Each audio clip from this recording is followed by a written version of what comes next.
Thank you, praise team, and thank you, Lanuda. I will tell you that ahead of time, one of the things that we do is we pray as we head into the message. And so we sit down in the front, and we go through the whole service order, and we go through it. And I'm sitting here, and all three of the gals are across from me, and Scott's to my right. And I said, hey, would any of you like to pray before we start? And I got these three looks. And then Lanuda started laughing, and then she's like, this is something that, you know, it takes me out of my comfort zone, but I'm willing to do it. And as you'll learn through today, that if you're not willing to get out of that comfort zone, you're never going to find your potential with God. You have to be willing to make those changes for Him so that you can grow. And she didn't pass out, and she made it all the way back to her seat, and she's good to go, right? So who wants to join the worship team now so you can pray? No one. There we go. That's where I thought. Okay, I made a mistake last week. I'm going to start off so that everyone is aware of the mistake. My new friend Carl explained this to me, and it's actually very interesting. I explained that on leap year, that the reason it's called leap year is because the calendar, so if it's a Monday, it leaps over Tuesday, and then it's Wednesday the following year. But it doesn't start until February 29th. Then everything starts to leap. So the year then goes for that next whole year back to February 28th. Isn't that cool? No. No one else thought that was cool. Me and Carl. All right.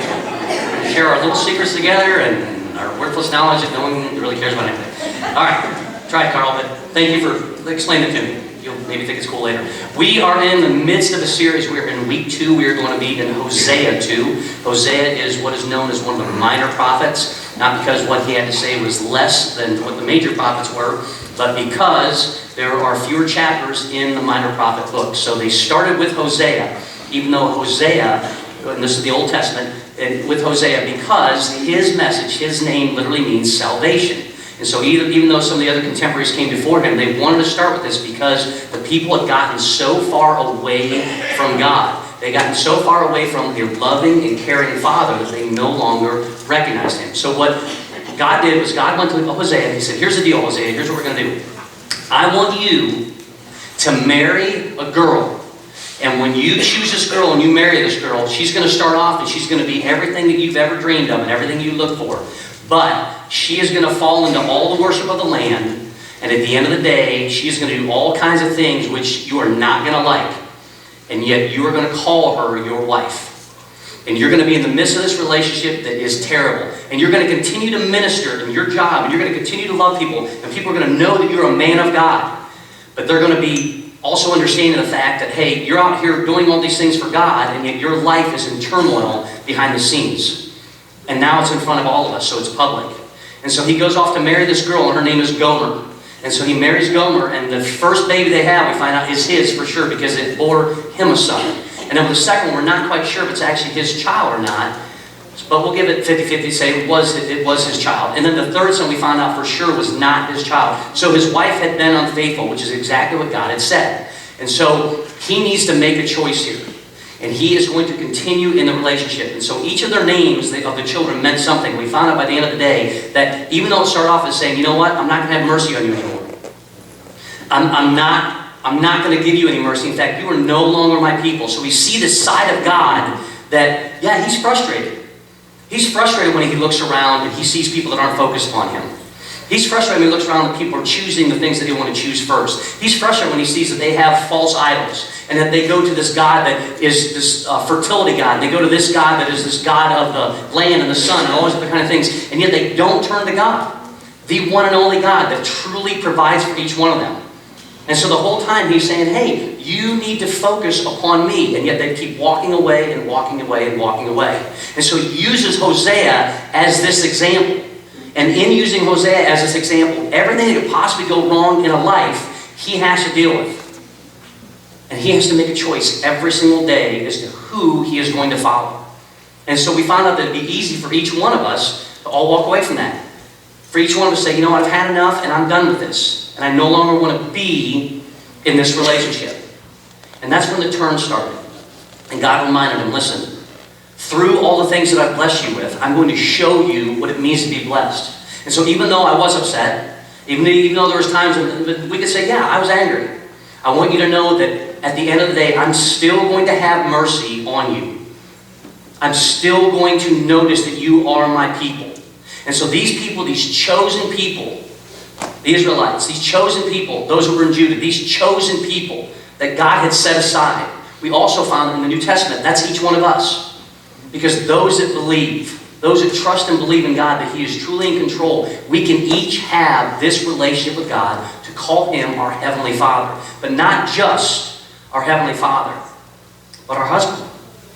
The one that we are married to, the one that we should put first above every relationship. And that's why this is such an important set of messages, even though it's very difficult.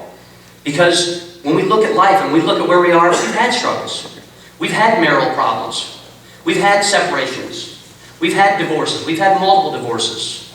We've chosen the wrong person to go out with. We've chosen the wrong people to pursue and then continue to pursue. We've had poor relationships when it comes to our step-kids or our step-parents. We've had poor relationships when it comes to godparents, grandparents, step-grandparents, whatever it may be. It's in every relationship that we have struggles at times. And many times we look back and say, well, if I had just changed here, if I had just fixed this, and if I would have just done this way, and if I would have, and God's saying, hey, is it if you would have, or if it's if you just would have recognized me first within that relationship? Today we are going to look at a couple that sits with you here every week. And I'll share with you that however many months ago it was, last summer, that when they came to me, they were done. They had no chance. Zero chance. And when they sat before me, I sat with them and I said, okay, here's the deal, here's what's going on, and we talked about everything, and I turned to them and I asked them the same question I would ask you if you're ever going through this struggle. And it was this: do you want to be divorced? And the answer came back from both of them, no. Okay. If you truly want to make this relationship work, then we're going to give this to God 100%. And here are the steps to take if you're truly wanting God to make a difference. But don't trust me in the words I have to say. Don't turn to me that I can fix this. Don't you put 50% in and you put 50% in to make it 100%. You have to give 100%. You have to give to 100%. But before you ever do anything, you've got to give this to God completely. Are you willing to do so? And I'll share something with you. It's very rare that both sides want to do so. Someone's already made the decision that they want to run. Someone's already made the decision that they want to pursue someone else. Someone's already made that decision, but every once in a while, God steps in where they both allow. And it's amazing what takes place. Now, when you watch, because you're going to hear from the wife today, and you're also going to hear from the husband today. And when you watch some of this, some of you may have felt some of the emotions, some of the feelings that you're going to hear from today. And when you see this couple later, you're probably going to want to give them a hug, and it's okay, but you have to know this. I want everyone to understand. God has intervened. But God has intervened because they have allowed God to intervene. They have allowed God to intervene. And what they have found, and what couples that have gone through this have found, is that it wasn't God that had moved. It was them. Jason's going to go ahead and start this first video. I'm going to try to get back and turn off some of these lights, and then we'll go to the second one here in just a little bit. Our marriage license should have read, "Some assembly required." What didn't come in pieces to be assembled somehow fell to pieces. Parts stopped fitting together, and the struggle seemed too great for the strength we had. Inevitably, something was missing. That something was God. The pieces of our life weren't fitting, so we have given everything to Jesus. September 9th, 2015. December 4th of 2011, John was in a car accident, and that is the day that I refer to as the day that I lost my husband. When I got the phone call that John had been in an accident, he had left the house very irritable and frustrated with me. We were decorating for Christmas, and I had taken a section of lights off of the Christmas tree to decorate the banister at the stair of our home. And I had not made him happy with that, and he left the house to go get Christmas lights to finish the tree. Another driver ran a stop sign, and at 55 miles an hour, T-boned John in the driver's side door. And he hit his head on the T-post and had had a traumatic brain injury. John struggled with remembering words, remembering events. His short-term memory was damaged, and at times he struggled. At first, he couldn't remember things longer than 10 seconds, and children took advantage of that. But after a while, that became much better. But he still struggled with being able to recall events, and following a calendar was very difficult. Following a time on the watch was very difficult. What was 5 minutes for the rest of us would seem like 5 hours or 5 days for John. Cried out to God and asked him to save John's life, and I remember saying that if John's life had been spared, that I would submit to John and in all things, and do things the way that he wanted. And that's what I did. For the next 4 years, everything that John wanted, I submitted to. John was struggling with a lot of things, and he was not communicating well with me. So he was argumentative with me and pushing me away, keeping me at a distance, and wasn't worshiping with me and didn't want to go to church. And this is an area where, looking back, I should have put my foot down and insisted on, but I didn't. I agreed and said, I'll submit to you and allow you to make the decision. And we didn't go to church, and I let John continue doing things John's way, and I also allowed him to keep his feelings to himself and not talk to me. I realized that John had been deceitful and had dark secrets from me, and had betrayed me, and had been lying to me, and he wasn't just not communicating with me, he was keeping secrets from me. I didn't believe anything about anything at that moment. I think I did what every girl does at the moment when they are crushed and they cry out for their father. If you can imagine a little girl just being devastated and her world falling apart and sobbing, and I think that the only thing that can come out of her mouth is, "Oh, Daddy."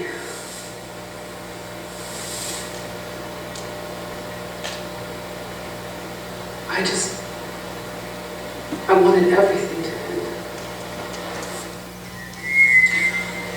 Our marriage license should have read, some assembly required. Now, when we hear Tracy's words, we all sit and go, oh my goodness, you've got to be kidding me.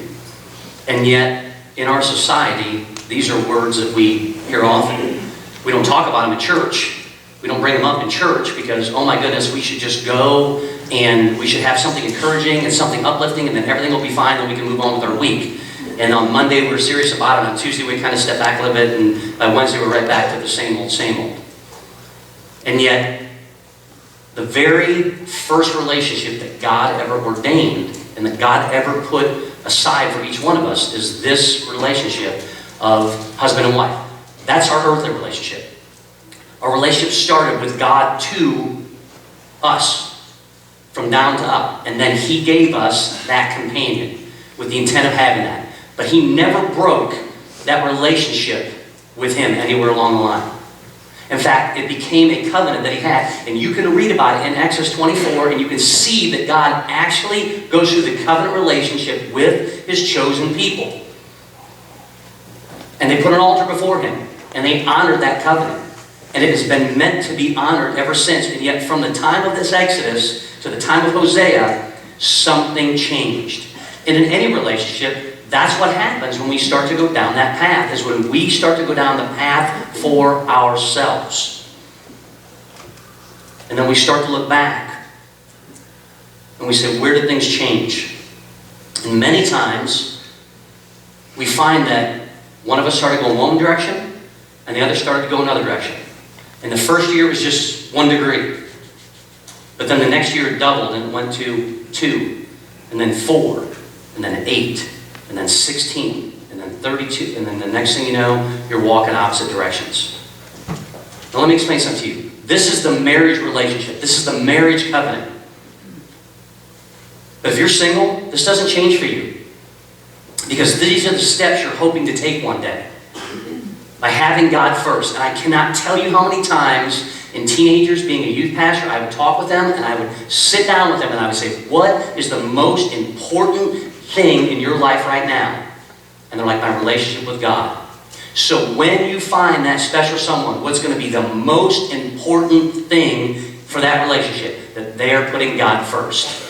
And the first thing that they gave away every single time was that relationship. Because they felt that their relationship was strong enough with God that God would change that person. You can't change another person. Please understand this. If you've gone through a divorce, if you're in a separation, if you've gone through a separation, if you're single now, if you're walking down the aisle here soon, if you're planning on doing that, and you're planning on that person going to God, it is not your choice. The only one that you can change, the only one that can make that step to God is you. If you're sitting here today and you're like, I'm saved, but my wife isn't, you're going to heaven, she is not. You can't make that choice for her. The same as she cannot make that choice for you. If you're a mom or a dad today and you're like, I want them to have that special covenant relationship somewhere down the road, you need to be praying right now that they will never give that covenant relationship away. Never give that trusting relationship away. And you need to be the example of it so they can see that through you. And they can see that through how you treat your spouse and how you treat others. That relationship is the most important relationship. Because just like then and just like now, it's not God that's changing. It's us. But understand something. Hosea is the example with Gomer. But Hosea can only control Hosea. Gomer's still going to do what Gomer still wants to do. And God looks down upon that and says, this is the utmost of all the relationships. And yet His chosen people, they can only choose to do what they choose to do. And they have a choice every day as to who and to what they will follow. Hosea chapter 2 is where we start today. And in this, at the beginning, we ended with this with the words last week as to who each child is. And we've seen that God changes. He says, say of your brothers, my people and my loved ones. And then He goes to Jezreel and He says, God says, rebuke your mother, rebuke her, for she is not my wife, and I am not her husband. Literally, this is that decree saying, hey, she's not upholding her end of the bargain. But let her remove the adulterous look from her face and the unfaithfulness that she has. We're going to jump forward to verse 6. And in verse 6 it says, therefore, anytime you see the word therefore in the Bible, you stop and say, whoa, what is that therefore? Therefore, I will block her path with thorn bushes. I will wall her in so that she cannot find her way. Some of the versions that you have may say it's when you put a hedge of protection around her. Now think about that for a second. God is going to put a hedge of protection around the one who is the most unfaithful. Because she is a chosen one. She is one of the chosen people. She is one of the ones that He is expecting to have that covenant relationship with. So even though she's going out and doing the things that she wants to do, He is saying, I am going to put a hedge of protection around you. What that means is that there's going to be a fence around you. And this fence is going to be up. These walls are going to be up. This hedge, some people put hedges around their yard. That is a hedge of protection. But also, He says He's going to have these thorn bushes. So inside those walls, inside those fences, inside those hedges are going to be these thorn bushes. So it's going to protect things from the outside getting in and then from us heading out. But if you choose to fight through those thorn bushes and fight through that hedge, know something. You're going to get cut. You're going to get bruised. You're going to have scrapes. Sometimes it's going to be even worse, and it's going to be more and more painful. But you're going to have the marks that come from those. And many of us in these relationships, many of us in the struggles that we have in relationships, we have those marks. We're beat down. Our head is down. We think there's no way that we can be loved. We think that we're not worth it. We're lonely. We're discouraged.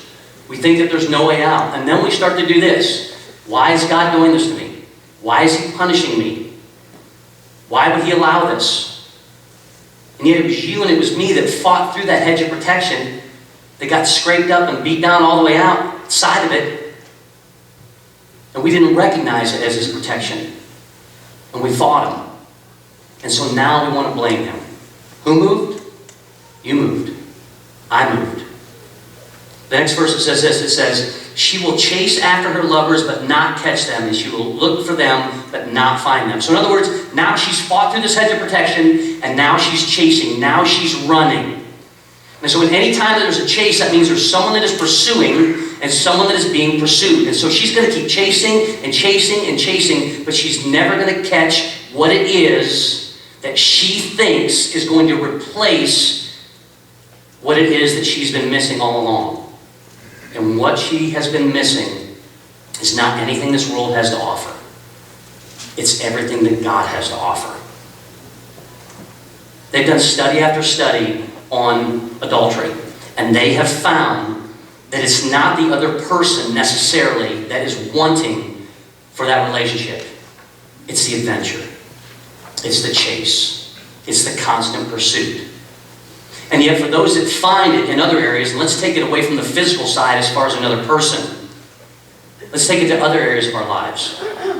Because I've talked with people about this, and these are the things I've shared. I didn't want to have the 10th drink, but I did. And I did it again the next week. And I did it again the next week. And so how do you not have the 10th drink? You don't have the first one. You need to take the chase elsewhere. And so they'll get away from the drinking, and they'll find something else. And you know what? Oh, I became, a gambler, and I won a couple times. And the next thing you know, and it was the chase. And it was the odds. And it was pushing it more.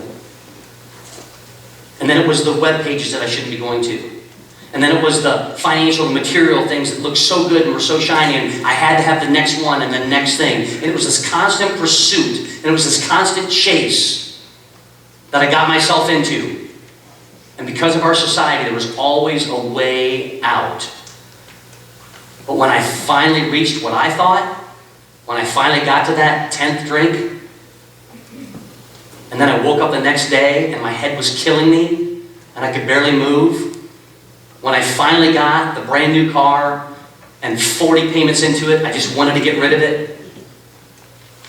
When I finally bought all these things and all these clothes that filled up my closet, some of them even still with their tags on it, I still felt as empty as possible inside.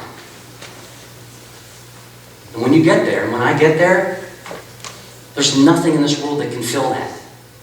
And that's what God is sharing with us today. That is a God-shaped hole. And it's been going on since the beginning of time.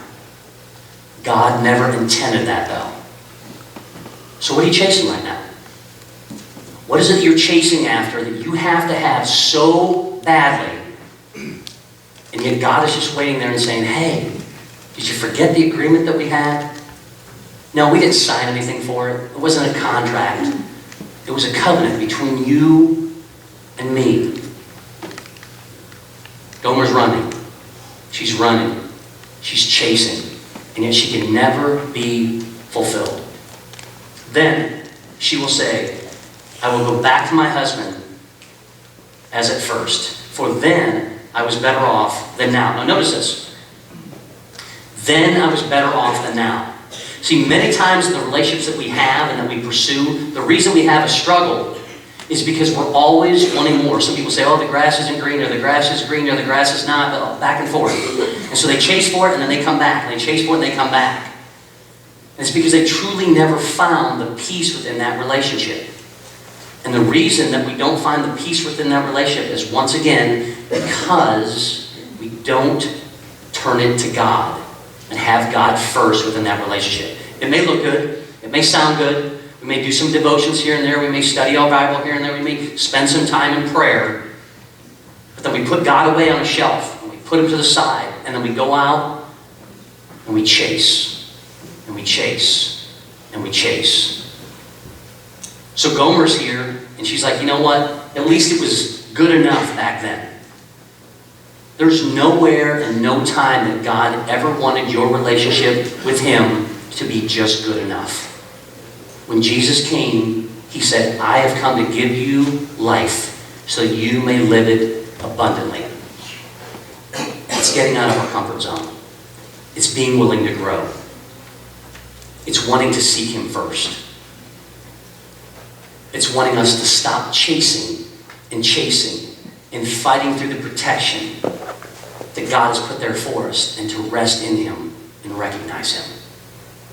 The verses continue. It says, she has not acknowledged that I was the one who gave her the grain, the new wine and oil, who lavished on her the silver and gold which they used for Baal. So see, there was this God that was ahead of God. And it didn't start that way.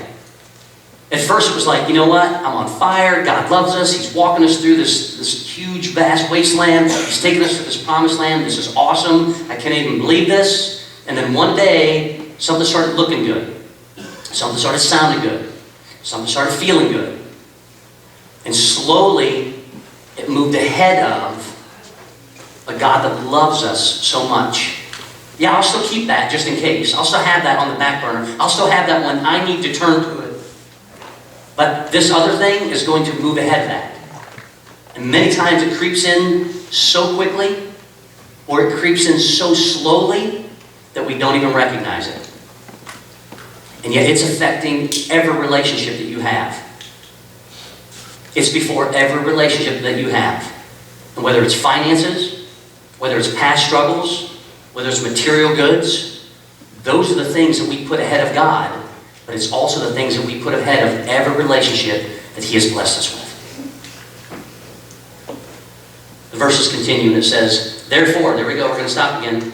What's that therefore? I will take away my grain when it ripens, and my new wine when it is ready. I will take back my wool and my linen, intended to cover her nakedness. So now I will expose her lewdness before the eyes of her lovers. So we see that, we're like, oh yeah, that's what we expected from God. See, that's what happened to me. I was going, everything was fine, we were going to church, and everything was happening good, and it was a great relationship, and God was first, and I felt like God was first and all that stuff, but then all of a sudden, you know, I start to go a little bit, and then God just takes everything back from me. God didn't move. You and I did. God didn't take it away. You chose to chase something else and to take whatever it was that you wanted and what I wanted. It's us that was selfish. It's us that made the choice and the decision. It's us that didn't recognize that when God gave, he provided for us daily. And it was enough. We were content. And we believed that that relationship was above any relationship. And we knew that that relationship could be shown to others and other people seeing it. Because God mattered enough. Consider this for a second. When's the last time in your chase that you considered God's feelings? When's the last time, as you were pursuing something else, that you thought about how God would feel about that? When's the last time that you made a choice that you said, God, would you help me to choose this first?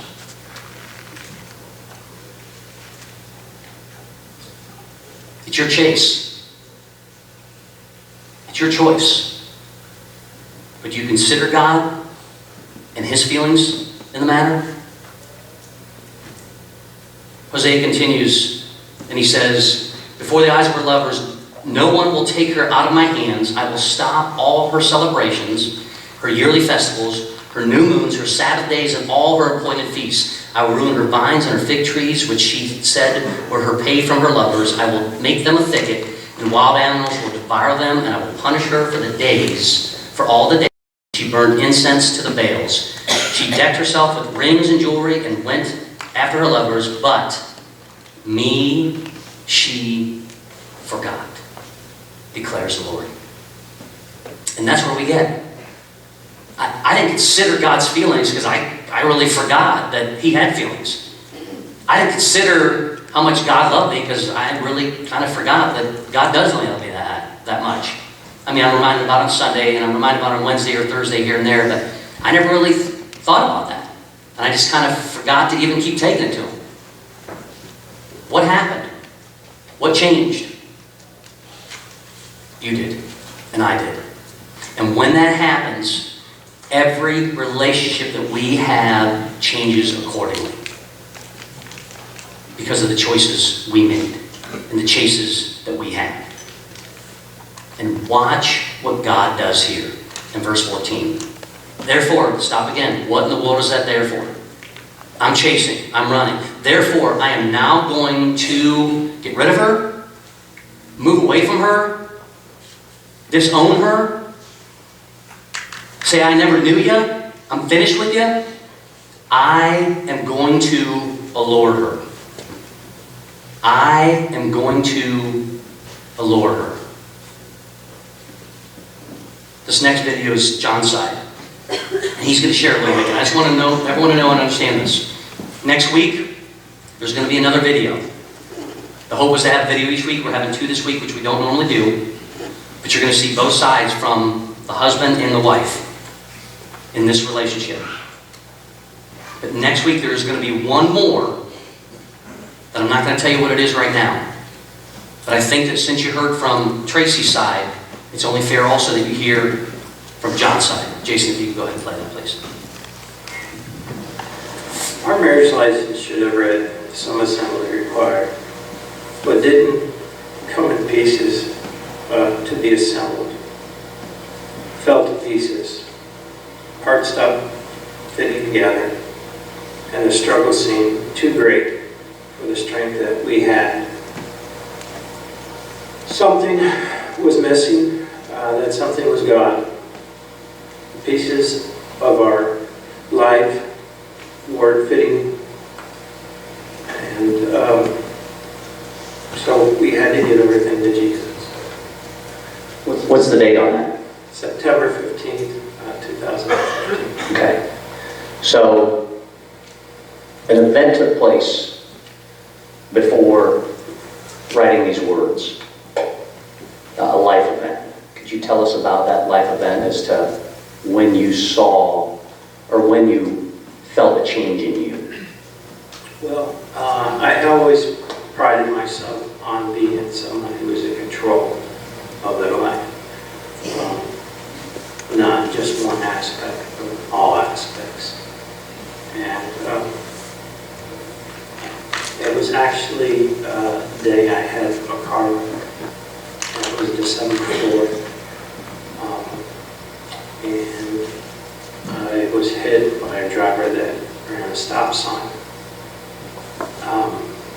I probably should have been killed in the wreck, but I wasn't. What it was, I just sustained a traumatic brain injury, which I shouldn't minimize because any injury to the brain can affect every aspect of your personality, your memory,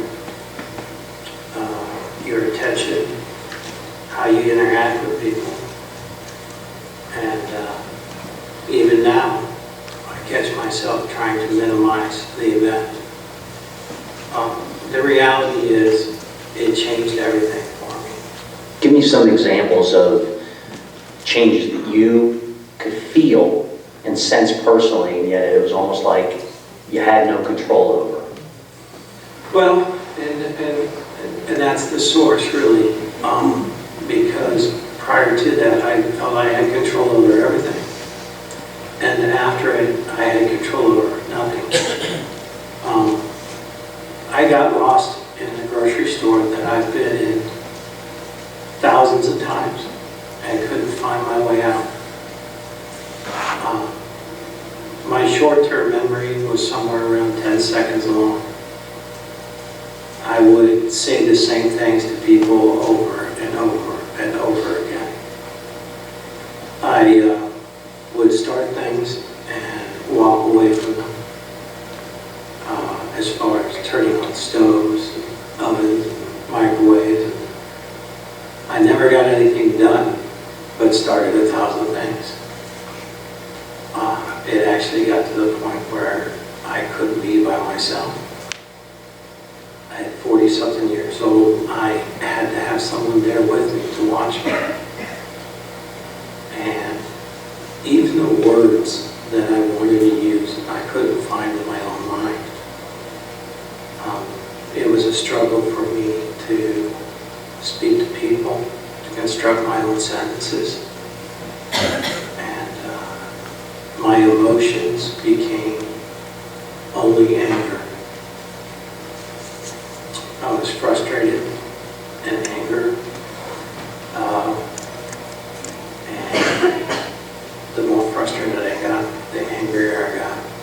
So this is affecting your life in general terms, your work life, your home life, your day-to-day life, people that you're coming in contact with. When did you and how did you start to see it affect your relationship with Tracy? Well, what I noticed first was that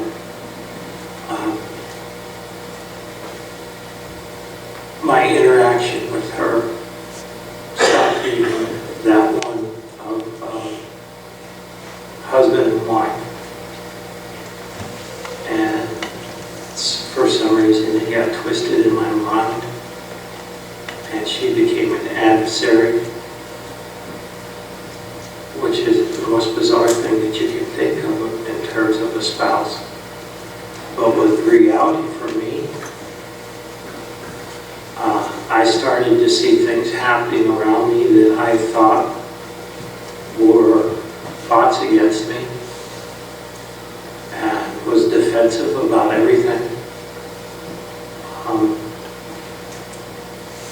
There honestly wasn't one aspect of my life that I thought was in order anymore.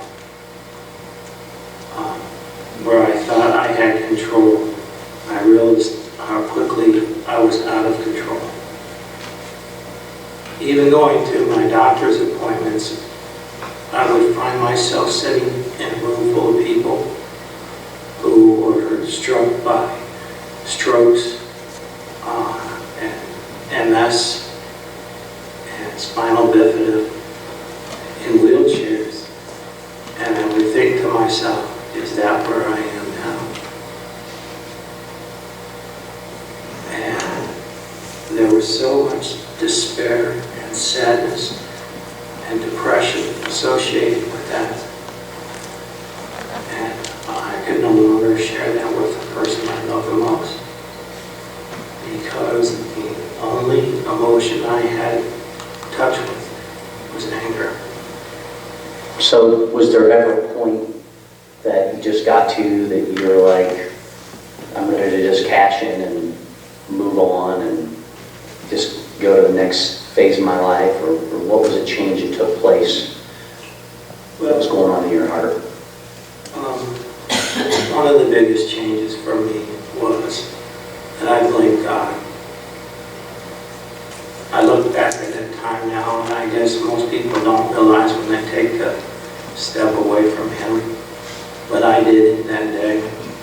And I know the length. It was 2.5 feet. I was going to get Christmas lights or a banister. 2.5 feet short is what I was looking for. And I think back now and realize how insignificant that was. But what a great change it brought for me. And I was angry because I thought I had always lived a life that should have been something that God was happy with. And I realized, looking back, that I didn't really know Him. Not like I should have.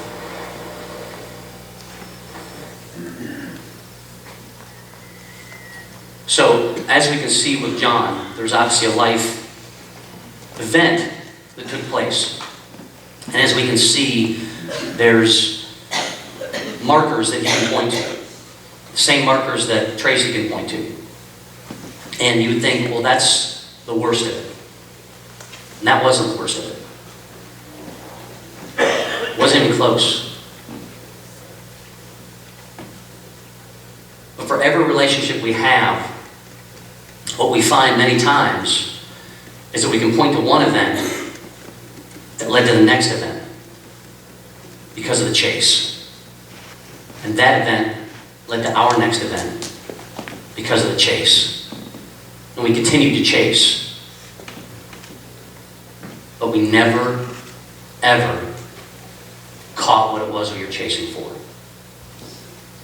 So how is it that we can change? Now, next week, I'm going to show you some of the things that you can put in place.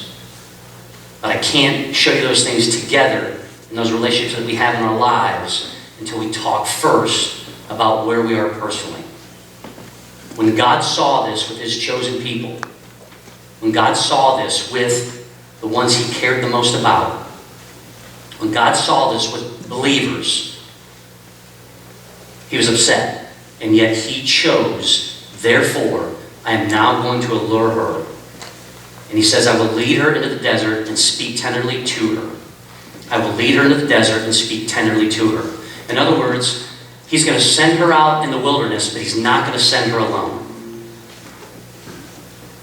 And we see this example in the Bible.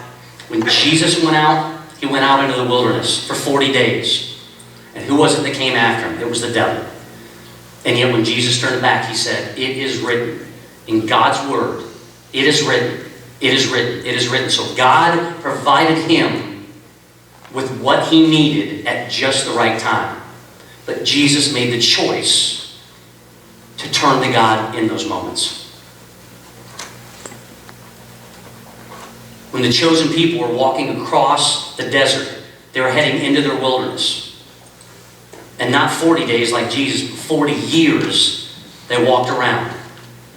And God was taking them to a promised land, a land that He had put aside for them. And yet they chose other gods. So if we are going to choose today in any relationship, we have got to make the decision as to whether or not we're going to choose God, as to whether we're going to choose God or choose this world. If you have a fractured relationship, God can fix it. If you have a past struggle that you're not getting past, and you're still chasing it, it's time to stop and rest in God's protection and the hedge that He has put around you. If you're going through some type of nasty, whatever it may be right now, He promises to protect you. And when you are ready to walk with Him, He'll put His arm around you and He will be with you in whatever wilderness it is that you are walking in. I will tell you this. This is not something I would wish upon anyone. And if you're sitting there going, oh, I haven't ever had that, that is not something to wish for yourself. Because you allow everything else in when you ask that in your life. Some of you need to be very thankful for that hedge of protection that you have. That hedge of protection that God has given you and the fact that you're recognizing that hedge of protection. Don't chase outside of it. But if you're that person right now that's chasing and chasing and chasing, you have to make the choice sooner or later to understand that God wants to allure you and He wants to be with you, but you need to stop so that you can recognize the things that He has put in place for you. Deanna shared this example with me this week and it just kept popping in my head and I thought it was so great. She said, and just so you know, she's a reading and English teacher, she's not a math teacher, but this is a math equation. So she said if you put the numbers on this side, like 2 plus 2, and then there's, in the middle is the equal, and then there's this number over here. Or you go 2 times 2, and then you put this equal, and then there's a number over here. You go 6 minus 2, and there's an equal, and then there's a number over here. Whenever we multiply, there's part of this equation that's on this side, and then there's an equal, and equal means is, and then on this side there is a product. So let's just take two numbers. If I were to take 6 times 111 equals, we come up with the number 666, which is just really 111 plus 111 plus 111 plus 111, 6 times, and it equals that 666. But over here, 111 times 6 equals 666. Now, whenever we say that, everyone just like, oh my goodness, 666. That's like the worst number, right? Talking about the devil here in church. Okay? But here's the thing. The product stays the same. But over here, there's a pattern that takes place. And so if we want the product to change, then the pattern has to change. So that if I change this to 111 times 7 equals 777, I couldn't change the product until I changed the pattern. That's good, isn't it? That's really good, isn't it? Deanna shared that with me. Guess what, ladies? At your ladies' retreat, she's going to be speaking. And she is going to be raining hell down on you. I'm totally kidding. I just want to see if anyone's paying attention. But it's real life. And if you right now are looking and going, I need to change this pattern. I need to change this pattern because the product I have, I don't like. My product includes 10 beers times 1 me, and it's 10. And I need to change that 10 to 0 times me, and it's 0, because that product needs to change. Wait, I'm still in the equation. Yeah, you're still in the equation. But you change something so this product is different. And now I don't go to happy hour. And I come back and I have dinner with my family. And I go to the games.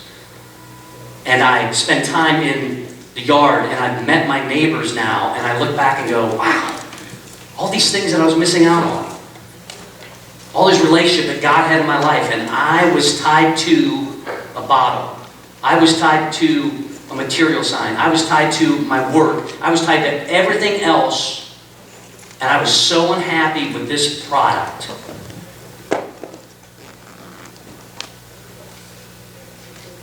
And the part of the pattern that for each one of us, that if we could change,